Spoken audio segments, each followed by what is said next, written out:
Good afternoon po. Nandito na po ako. Good afternoon po mga ka-viewers. Sa pagpapatuloy po ng pag-check nitong cake chiller, sabi sa akin ng opisina ay i-double check ko daw ang chiller bago nila dalhin sa mall. Namacheck ko po, gumana naman po siya, naglamig. After 2 hours, pa rin na po siya trip ng trip. Sa controller ay 17 degrees. Sa thermometer ko naman ay 22 degrees.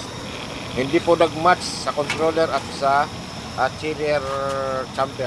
Yung filter dryer niya, dyan po nagkakaroon ng micro leak. May tatlong pindutan po dyan sa likod. Cooling, lighting, diminishing. Testingan natin ang chiller cake. Visual views muna tayo, guys. Yung filter dryer na yan ay flare type. Dyan po nagkakaroon ng micro leak dahil hindi yan naka-welded. Tornilyo lang po yan. Papalitan ko yan ng two-way bulletproof type. Bullet type. Hindi po maganda ang serbisyo na yan na filter dryer. Maiksi po ang access valve. Dapat po ay nasa 1 feet or 1.5 feet. Inaabot po yan ng init ng compressor. Hindi po matibay ang gasket. Made in China lang po. Ang compressor po dito ay ordinary. Ang pin niya ay CSR. Freon R134A. Babaguhin ko yan. Dapat yan ay 1.5 feet. Filter dryer ay welded type. Guys, atin lang po. Walang nakakita. Medyo hindi ko pa alam paano mag-program ng controller ng laptop at kartin. Kaaralan ko pa.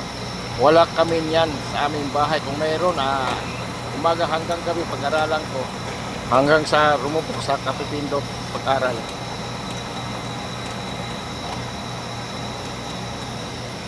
Yan po ang pwesto sa aking pag-repair ng chiller. Relay resistance is 4.7 ohm. OLP okay. Compressor resistance hindi ko nakunan. Digital controller diagram yan po.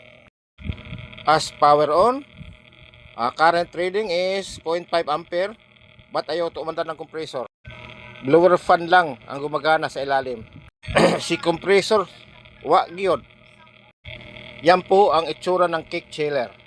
Kinabukasan may cover na. Pag nabasag ko ito, lagot. Magbabayaran ko ito. Papalitan ko yan. Hindi niyan, tawag yan?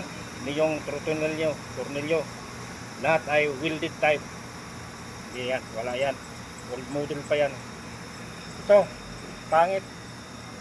Tatlong, 2 inches lang. 4 na inches lang. Umiinit ang compressor dito, umiinit.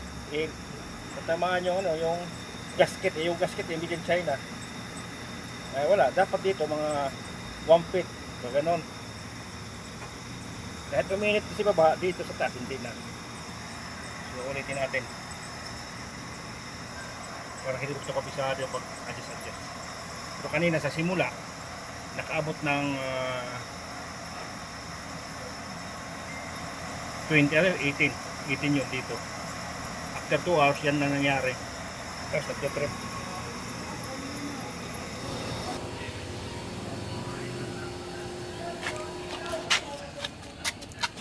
May alalay na po ako sa nagbubuhat ng aking mabigat na gamit. Si Mr. Stroller. Utos ko, gawa ko. Yan po ang cabinet ko sa ibaba. Sa kanan at sa kaliwa. Dalawa po yan. Dapat sa isang cabinet, isang tao. Kasi may gumagamit ako. Kaya hindi makasya. Kahit yung iba nga dyan hindi ko magkasya.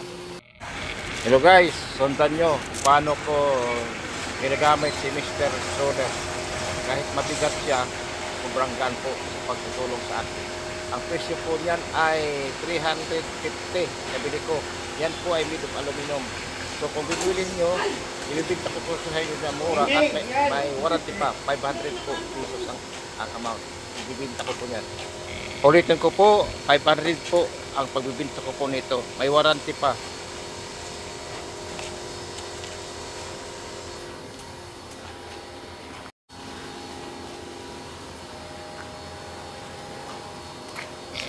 Preparations for my tools. Gauge manifold. Ready for starting for repressing.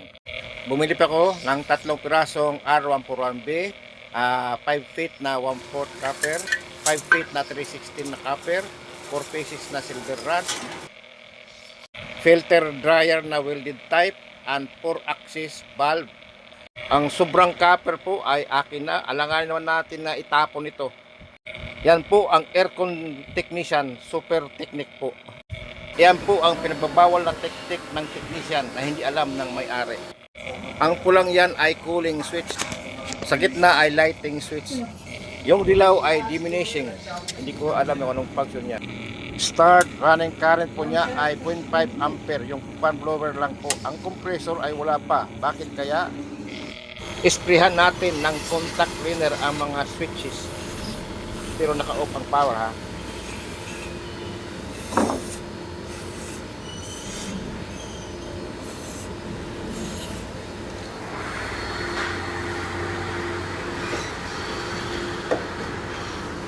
Power on uli.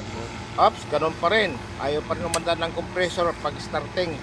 Yung gumagana lang yung fan blower sa loob ng condenser.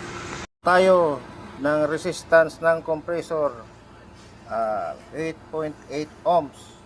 So ito yung neutral, ito yung line. Ito yung common, ito na yung running. So dito hindi gumagana, naka-on na. Fan lang gumagana, baka ay mag-contact. Kahapon nag-testing, gumagana siya sa simula. Tapos after 2 hours, nag-trip ng trip na. Ngayon kinabukasan, testing tayo, ay nang gumana ng compressor. Okay naman yung running at saka common. I-try natin pagdirekta yung compressor sa 220 volts.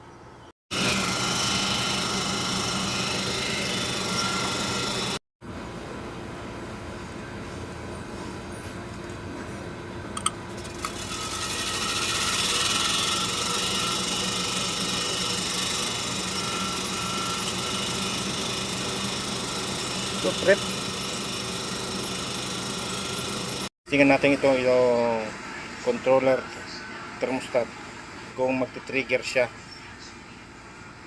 Ito yung neutral na blue, ito naman ang line. So ito yung galing sa supply, magti-trigger siya papuntang load. Tingnan natin. So lalabas siya 220 volts. Ito yung load side. Yan. Sa compressor po ito. Pero yung compressor pag start ko ay 6.7 ampere tapos biglang nag-trip. So something wrong sa compressor o di kaya sa system. O di kaya ito ang salarin. Odd model technique po yan. Hindi kaya sa 2024 to 2025. May leak po yan at saka nagkakaroon ng vibration. Kailangan itong gamitin. Ito po mga guys. Yan. Yan po, welded type. Sure ka yan. Sure na sure ang operation yan. Yan. Wala yan.